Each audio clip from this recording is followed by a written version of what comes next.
At some point, you have got to hold Justin Fields accountable.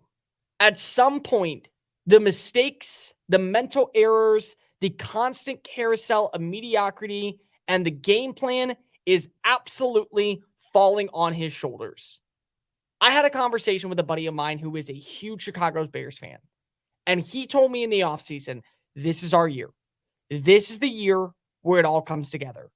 Look at what we did in the offseason by adding in players. Look at what we did showing trust in our quarterback. Look at what we did building around Justin Fields to be successful. Number one is going to be one of the number one quarterbacks that takes the jump from year 2 to year 3. And there was reason to believe it. Just look at the history over the last few years of a quarterback who struggled but had plenty of potential making that jump. 2019, Josh Allen leads the Buffalo Bills to the playoffs. Good year, not great year. Next year, they add in Stephon Diggs. They play in the AFC title game. Jalen Hurts, 2022, leads a team with a brand new head coach and Nick Sirianni to the playoffs. They lose. They don't have that number one wide receiver. They feel good at where they are, but they don't do enough to take them over the edge. A.J. Brown comes in. They're in the Super Bowl. Jalen Hurts looks like an MVP, and he gets a brand new deal. Tua Tagovailoa, same year, different offseason, year 3. They bring in a proven wide receiver in Tyreek Hill to pair alongside a quality number 2 in Jalen Waddle. Brand new coaching staff. The guy has a career season. Looks phenomenal passing, great rapport, and as long as he stays healthy, Miami at the time probably has an opportunity to win the division. And Miami probably looks like an organization that is taking a step forward rather than a step back. So there was reason to believe that when you look at the history of the NFL about how players make that jump with a quality wide receiver coming in, that Justin Fields would have been a viable option to be one of the breakout stars. And I still believe that he can be something. I'm not ready to give up entirely on Justin Fields just yet. But look at that game plan. Look at the way that Luke Getsy called plays. Horrendous. Absolutely atrocious. And I went back and I watched the film yesterday and I was saying, okay, there has to be a reason why his game plan and his offensive execution was terrible. There was. They don't trust Justin Fields. So if they don't trust Justin Fields in that locker room, and if you're saying to yourself, dude, why are you not taking shots downfield? Why is the execution so horrendous? It partially falls on the quarterback's shoulders. At some point, you have got to start taking blame. And I'll give credit where credit's due. Last year, Bears sucked. Bears were the worst team in the NFL for a reason. They had nothing at wide receiver. They had one of the worst offensive lines in the league. And the one positive on offense was your number one rusher. Guy nearly broke Lamar Jackson's record for most rushing yards in a single season. The guy did that. He was phenomenal in the open field because he had to be. He does not have to be this year. The offensive line, it's not great. They have injuries galore right now to where they don't have the starting 5 that they projected in the offseason out there. Not an excuse. I can't use it as an excuse anymore. You get DJ Moore, a quality wide receiver, probably top 25 in the NFL. He finishes with what? 2 targets, 2 catches, 25 yards. Darnell Mooney finishes with more. Cole Kmet finishes with more. Roshan Johnson out of the backfield, the former backup running back to Bijan Robinson at Texas, finishes with more targets. Why? Because the game plan called for that. And the defense was terrible. I'm not going to give them all the fault. I'm not going to blame everything on the offense. But still, at some point, it's a reality check that the way that they're calling plays is because they don't trust their quarterback to be the solution. And right now, Chicago has to look at every single opportunity. They have 2 first-round picks. They have their own, and they have the one from Carolina. Carolina, in my opinion, has the right coach. They have the right culture.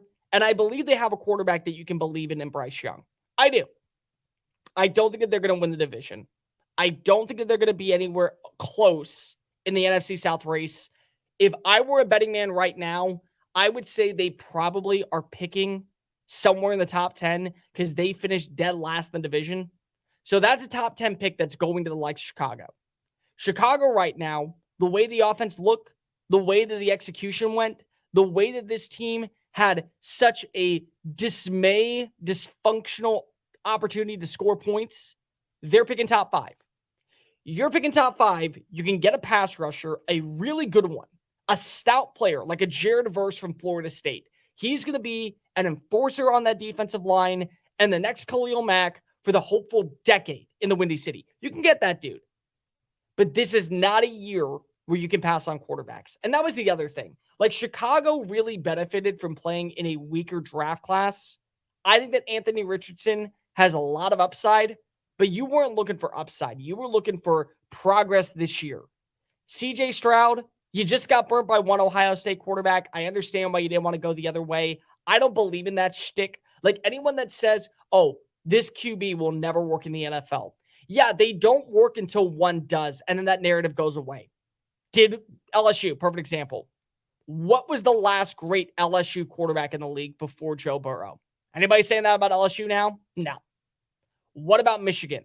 Oh, Michigan can't produce quarterbacks. They had a 6th-round dude by the name of Tom Brady who won the most Super Bowls all time. Yeah, that narrative's gone. What about Alabama? Oh, Alabama can't do it. Alabama doesn't have anybody. They have the most starters in the NFL with 4 guys. And yes, I include Jalen Hurts in that conversation. Oklahoma. Oh, Oklahoma can't do it. Yeah, they can, because Baker Mayfield's a starter, Kyler Murray's a starter, Jalen Hurts is a starter. So I don't buy into the notion that just because you went to one university, you cannot be a successful quarterback. I'm done with that. I am.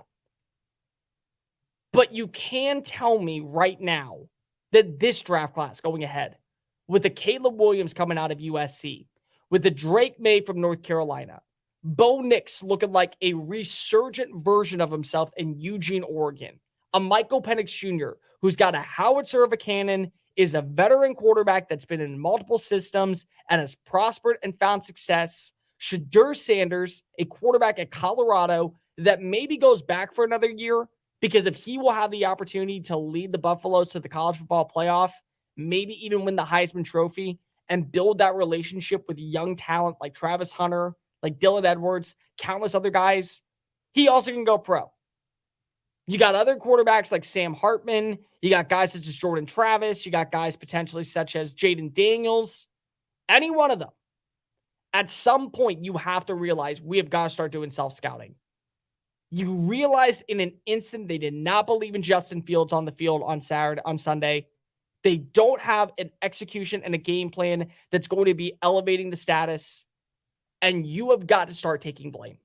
You, as the quarterback, have got to start taking blame for the sacks, for the pressures, for the instability of being able to sling it downfield. You are starting to fall into that category of fault. That's what you are. You have to be. At some point, you rip the Band-Aid off and say, this is the reality of what we're dealt. We got to figure it out. And if we don't get it right now, we're never going to get up with this guy. So he's got, in my opinion, about 6 more games to prove that he is the long-term solution, or at least a option for Chicago. You got games against the Buccaneers. That's a winnable game. You got a game against the Chiefs. I just want to see Justin Fields play well. Don't need to win, just need to see him play well. The Broncos, just need to see him play well. Commanders, you can win that game. Vikings, if Kirk Cousins continues to have multiple turnovers and become a shell of himself and not trust his arm and make mental mistakes, that's a winnable game. You got game against the Raiders, and then you get the Chargers right before Halloween. By Halloween weekend, November 1st, I will have my answer on Justin Fields. I will not give up on a guy with all the upside, the mobility, the athleticism, great arm. I will not give up on him just yet. But there is a ticking clock. And that ticking clock is going on internally with Ryan Poles, the GM that didn't draft him. It's going on with Matt Eberflus, the head coach that didn't draft him.